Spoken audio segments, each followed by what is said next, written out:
Bonjour à tout haïtien, kap kote na mission sa, kap tande na mission sa. Jodia nou va enseyer nou ki jan ou ka prezante tet ou nan lang portugais. D'accord? Nan pati ble, c'est nan lang créole, nan pati noir, c'est nan portugais.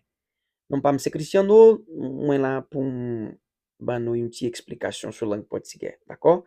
Mwen se brésilien, men mwen degaje man créole. An nou kontinye. Par exemple, en créole, nou gen coutume pour dire bonjour, comment ou ye, tout bagay en forme. Gen de façon ka di kon sa en portugais. Nan pati noir, nou va faire lekti. Première façon ka di kon sa, olá, como vai você? Tudo bem?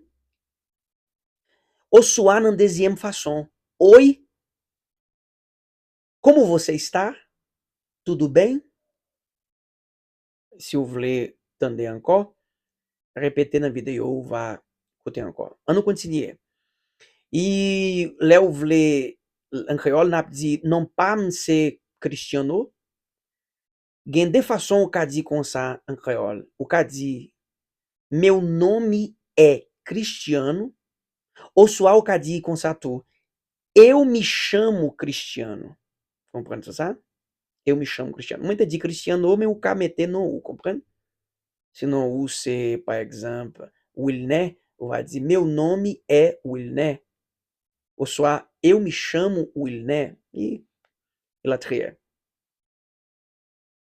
Mwen haïtien map apren portugais. Comment ou ka di kon sa nan langue portugais? Ou va di kon sa en portugais? Eu sou haitiano e estou aprendendo português.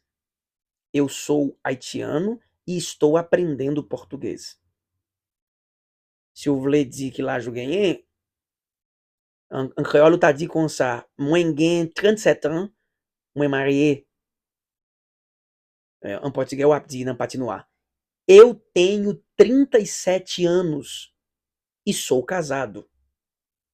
Se alguém dificulte pour prononcer numéro, se o ap acompanhe a vidéo ça na YouTube, mwen va meter, va apparaître um signe, cliquez sur lui pour apprendre à prononcer tout numéro en portugais, d'accord? On nous continue. Si vous voulez, si vous célibataire, vous voulez dire, moi j'ai 37 ans, moi célibataire, en português, vai dire, eu tenho 37 anos e sou solteiro. Vou repetir. Eu tenho 37 anos e sou solteiro. E por finir, en créole, mwen vle opportunité pour me développer la vie pam no Brasil. Em português, eu tá di com sa. Eu estou procurando oportunidades para desenvolver a minha vida no Brasil. Mas repetir. Eu estou procurando oportunidades para desenvolver a minha vida no Brasil.